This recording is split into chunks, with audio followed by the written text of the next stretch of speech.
Good morning everybody. Previous question को हमने discuss किया था, अभी डिस्कस किया था कि सर्कुलर सेक्शन के बारे में डिस्कस किया था। अभी हम इस क्वेश्चन में हम स्क्वायर सेक्शन के बारे में हम डिस्कस करेंगे। स्क्वायर सेक्शन के बारे में डिस्कस करते हुए हम लोग यह मैक्सिमम मतलब स्ट्रेस और minimum stress and 4 corner point पर क्या स्ट्रेस डेवलप्ड हो रहा है उसके बारे में हम लोग जानेंगे। तो सबसे पहले क्वेश्चन में जो गिवन है हम उसके बारे में हम डिस्कस कर लेते हैं। तो क्वेश्चन में जो दिया हुआ है कि एक स्क्वायर क्रॉस सेक्शन है जिसका कि आउटर साइड दिया हुआ है 1.5 मीटर दिया हुआ है। आउटर साइड कितना दिया हुआ है? 1.5 मीटर दिया हुआ है। और इनर साइड क्या दिया हुआ है? आपका 1 मीटर दिया हुआ है। तो सबसे पहले हम लोग क्या करेंगे, इसका क्रॉस सेक्शन एरिया हम लोग फाइंड आउट कर लेंगे। Cross section area find out करने के लिए आउटर एरिया में से इनसाइड एरिया को क्या कर लेंगे, सब्ट्रैक्ट कर लेंगे, तो आपका क्रॉस सेक्शन एरिया आ जाएगा। मीन्स कहने का मतलब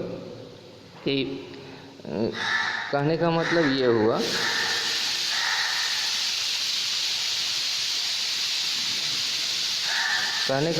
हुआ कि अगर आउटर एरिया में से इनर एरिया को हम घटाएंगे तो मेरे पास इस क्रॉस सेक्शन का एरिया फाइंड आउट हो जाएगा। ये इस क्रॉस सेक्शन एरिया है ना, ये वाला है ना पोर्शन का एरिया हमें फाइंड आउट होगा। अब क्वेश्चन में जब हम आगे बढ़ते हैं तो इसमें जो लोड अप्लाई जो किया जा रहा है, लोड अप्लाई डायगोनली पॉइंट पर किया जा रहा है। तो लोड जो अप्लाइड किया जा रहा है, देखो यहाँ पर लिखा हुआ भी है कि located on a diagonal from 0.8 metre from the vertical axis of the pier. कहने का मतलब इस सिचुएशन के अनुसार इसेंट्रिसिटी मेरा कितना हो गया, 0.8 मीटर। 0.8 मीटर कहाँ से कहाँ तक जाएगा, तो 0.8 मीटर इस पॉइंट से लेकर करके आपका इस पॉइंट तक मेरा क्या होगा, 0.8 मीटर होगा इसेंट्रिसिटी मेरा। अब इसके बाद हम आगे बढ़ते हैं तो क्वेश्चन में सबसे पहले अब हमको मोमेंट ऑफ इनर्शिया भी निकालना होगा। मोमेंट ऑफ इनर्शिया हम लोग किसके अनुसार निकालेंगे, तो मोमेंट ऑफ इनर्शिया जो फाइंड आउट करेंगे वो डायगोनली है ना, अकॉर्डिंग टू डायगोनली हम लोग को फाइंड आउट करना होगा। तो सबसे पहले हम लोग क्या करेंगे, मोमेंट ऑफ इनर्शिया निकालने के लिए हम लोग सबसे पहले जो क्रॉस सेक्शन ऑफ स्क्वायर है उसको हम लोगों ने डायगोनली पॉइंट से हमने 2 पार्ट में डिवाइड कर लिया। अब 2 पार्ट में डिवाइड करने के बाद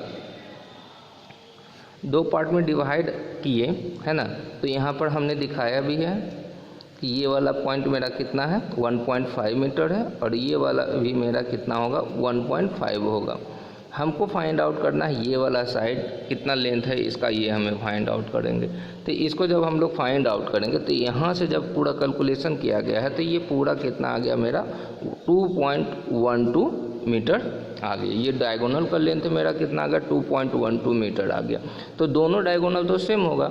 अगर हम डायगोनल ये भी चले, डायगोनल ये वाला भी मेरा 2.12 होगा और ये वाला भी डायगोनल मेरा क्या होगा, 2.12 हो जाएगा। ठीक है ना। आगे बढ़ते हैं। अब हमको मोमेंट ऑफ इनर्शिया निकालना है। तो मोमेंट ऑफ इनर्शिया निकालने के लिए कोई एक क्रॉस सेक्शन का निकाल लो, ट्रायंगुलर सेक्शन का, और उसमें 2 से मल्टीप्लाई करके आप मल्टीप्लाई करोगे तो आपको मोमेंट ऑफ इनर्शिया निकल आएगा। इसमें से दोनों सेक्शन को देखना होगा, आउटर को भी देखना होगा, इनर को भी देखना होगा। तो यहाँ देखो, सबसे पहले बड़े के लिए हम लोग ने 2.12 इंटू 1.06, अब 2.12 इंटू 1.06 हमको यही वाला पोर्शन हमको देखना होगा। तो यहाँ हम अगर देखते हैं तो ये वाला पोर्शन मेरा कितना आएगा, ये वाला पोर्शन मेरा 2.12 होगा।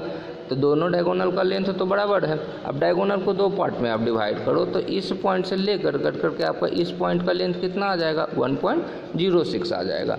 यानी कहने का मतलब बेस मेरा 2.12 हो गया और हाइट मेरा कितना हो गया, 1.06 हो गया।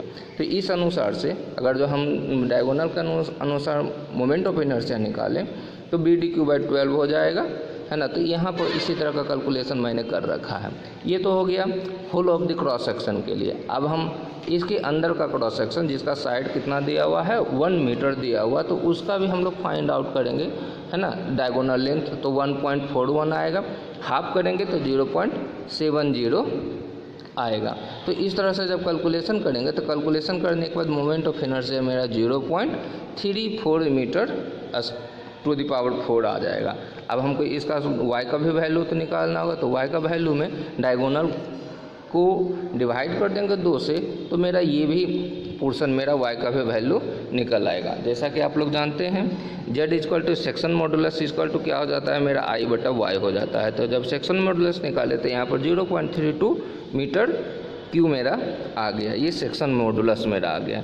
अब आगे अगर बढ़ते हैं तो मोमेंट ऑफ इनर्शिया निकालना है, मोमेंट निकालना है। तो मोमेंट इक्वल टू हो जाता है अप्लाइड लोड इनटू इसेंट्रिसिटी हो जाता है। तो यहाँ से हमने मोमेंट भी फाइंड आउट कर लिया, यहाँ मेरा मोमेंट भी हमने फाइंड आउट कर लिया। अब हम स्ट्रेस के बारे में हम करते हैं। जब भी किसी क्रॉस सेक्शन पर हम लोग लोड अप्लाई करते हैं इसेंट्रिसिटी पे, तो वहाँ पर दोनों स्ट्रेस डेवलप्ड होता है। यहाँ मैंने इसेंट्रिसिटी पर ही लोड अप्लाइड किया है, लेकिन डायगोनल के अलॉन्ग अप्लाइड किया था, जिस कारण से यहाँ बेंडिंग स्ट्रेस भी डेवलप्ड हो रहा है और बेंडिंग स्ट्रेस भी डेवलप्ड हो रहा है और डायरेक्ट स्ट्रेस भी डेवलप्ड हो रहा है। तो हम दोनों का वैल्यू फाइंड आउट करेंगे। डायरेक्ट स्ट्रेस इक्वल टू क्या हो जाता है लोड अपॉन एरिया हो जाता है ना, और बेंडिंग स्ट्रेस इक्वल टू क्या हो जाता है m/z हो जाता है। तो डायरेक्ट स्ट्रेस, यहाँ डायरेक्ट स्ट्रेस इक्वल टू देखें तो मेरा कितना आ गया 5.6 किलो न्यूटन पर मीटर स्क्वायर आ गया। Direct stress equal to P/A हो गया, 7 डिवाइडेड बाई 1.25 किए तो 5.6 किलो न्यूटन मीटर स्क्वायर आ गया। अब हम लोग बेंडिंग स्ट्रेस पे चलते हैं। तो बेंडिंग स्ट्रेस इक्वल टू हम लोग जानते हैं m/z हो जाता है। हमने है ना। अब हम लोग m/z, m का वैल्यू मोमेंट ऑफ इनर्शिया कितना आया था मेरा 5.6 आया था, और z का वैल्यू कितना आया था 0.3।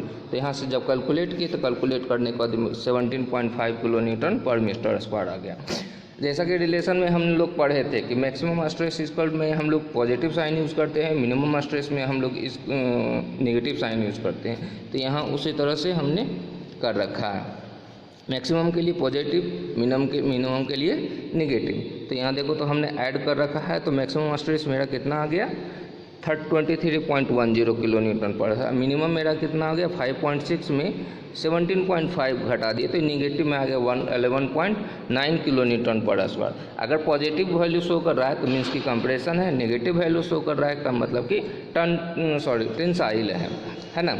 अब दोनों कॉर्नर है ना, दोनों कॉर्नर पर अगर हम देखते हैं है ना, हम लोग लोड किसके अलॉन्ग अप्लाई कर रहे हैं, इस डायगोनल के अलॉन्ग हमने लोड अप्लाई कर रखा है। कहाँ से अप्लाइड कर रखा था, इसेंट्रिसिटी सेंटर पॉइंट से लेकर करके 0.8 मीटर तक। तो इसके ठीक अपोजिट में यहाँ पर मेरा क्या होगा कंप्रेशन डेवलप्ड होगा। इसका ठीक अपोजिट हम चलेंगे तो यहाँ पर मेरा क्या होगा टेंशन डेवलप्ड होगा। मीन्स सिग्मा मैक्स का वैल्यू हम लोग यहाँ पे फाइंड आउट करेंगे है ना, सिग्मा मीन का वैल्यू हम लोग यहाँ पे फाइंड आउट करेंगे। और जो रेस्ट ऑफ दो कॉर्नर बचा है ना, वहाँ पर क्या होगा कि बेंडिंग स्ट्रेस डेवलप नहीं होकर के केवल डायरेक्ट स्ट्रेस मेरा डेवलप्ड हो जाएगा। यही क्वेश्चन का एंड है। कितना बड़ी लंबा चल गया ये।